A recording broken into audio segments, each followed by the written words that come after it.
Então, eu opto pelo caminho teológico aí para a gente pensar sobre pecado para a morte. Primeiro, o conceito de pecado na Bíblia, ele é razoavelmente simples, mas acredito que pouco compreendido. Há uma diferença entre pecado e pecados. Primeiro, a gente tem que pensar que pecado é um estado de rebelião contra Deus. Estar em pecado é estar em um estado de rebelião contra Deus. É estar nas trevas. É estar em inimizade com Deus. A conversão é essa experiência de reconciliação com Deus. De passar das trevas para a luz, da morte para a vida. Sair da rebelião e reconciliar-se com Deus. Uma vez que nós não estamos mais no pecado ou em pecado, nós não somos mais os rebeldes, nós agora somos amigos de Deus, nós cometemos pecados, praticamos pecados. Nós mentimos, nós roubamos, nós cobiçamos, nós somos egoístas, vingativos, tardios em perdoar, invejosos. São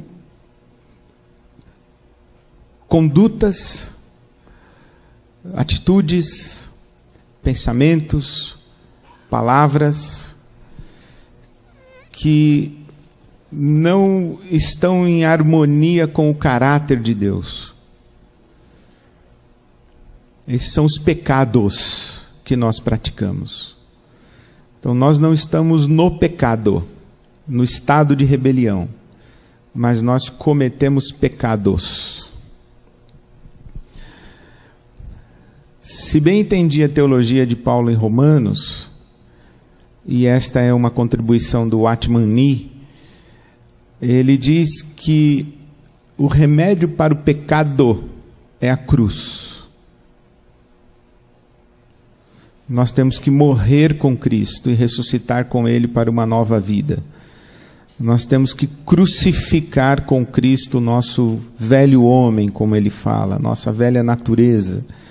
Nós temos que fazer morrer o ego rebelde, para ressuscitarmos com Cristo para uma nova vida. E o remédio para os pecados é o sangue, que nos purifica de todo pecado, nos purifica de toda injustiça, de toda iniquidade, e nos permite o perdão para os nossos pecados. Nesse sentido, o pecado que é para a morte é o status ou estado de rebelião. Não é algo que eu faço ou deixo de fazer, falo ou deixo de falar, penso ou deixo de pensar, sinto ou deixo de sentir. É o meu estado de rebelião contra Deus. Mais especificamente, Mateus capítulo 12, Jesus está falando a respeito da blasfêmia contra o Espírito Santo. Em que contexto ele está falando isso? Ele está, mais uma vez, numa demanda com os fariseus e com os mestres da lei de Israel, que começam a perceber as coisas que Jesus faz e que eram identificadas na tradição de Israel como ações exclusivas do Messias. Por exemplo, somente o Messias poderia curar um cego de nascença. Quando você lê João capítulo 9 na sua Bíblia, você vai encontrar a referência de que nunca na história de Israel foi testemunhada a cura de um cego de nascença. Por quê? Porque eles acreditavam que uma pessoa que nasce cega, nasce amaldiçoada por Deus.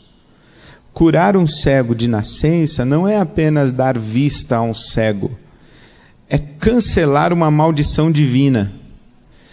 Por isso é que na tradição de Israel se dizia que somente o Messias poderia fazer isso. Somente o Messias poderia expulsar um demônio mudo. Havia exorcismo em Israel, os rabinos praticavam exorcismo. Mas somente o Messias poderia expulsar um demônio mudo. Por quê? Porque um demônio mudo é um inimigo desconhecido. Quem nomeia, controla. Quem sabe o nome, identifica a identidade. Somente o Messias poderia expulsar um demônio mudo. E à medida em que Jesus vai fazendo essas coisas, o povo vai dizendo para os fariseus e para os mestres da lei: olha, parece que esse aí é o Messias, né? E não há como vocês explicarem o que esse homem está fazendo, porque nunca foi feito o que ele está fazendo. Foi então que os fariseus e os mestres da lei disseram: é verdade, há um espírito agindo na vida desse homem, e nós nunca vimos esse espírito agir na vida de outro homem em nossa história. Mas o espírito que está agindo na vida deste homem é o espírito de Belzebu, não é o espírito do Senhor. Então a blasfêmia contra o Espírito Santo é negar a ação do Espírito Santo na vida de Jesus de Nazaré e, portanto, negar a messianidade de Jesus. É negar que ele é o Messias. E permanecer, portanto, num estado de rebelião contra o enviado de Deus. Quem me vê a mim, vê o Pai. Aquele que me recebe é recebido pelo meu Pai. Quem recebe o Filho, recebe o Pai. Quem não recebe o Filho, não recebe o Pai.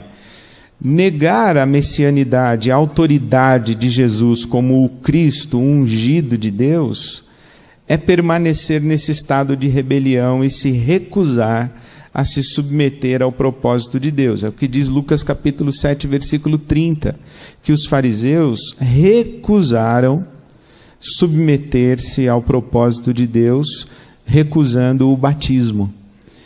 Então, o pecado para a morte não é algo que eu faço ou deixo de fazer, é o estado de rebelião contra Deus, que na linguagem do Novo Testamento é esta negação da messianidade de Jesus a partir da negação da ação do Espírito Santo de Deus sobre Jesus e atribuir a Jesus e a sua obra a ação de Belzebu. Eu acho que era isso aí.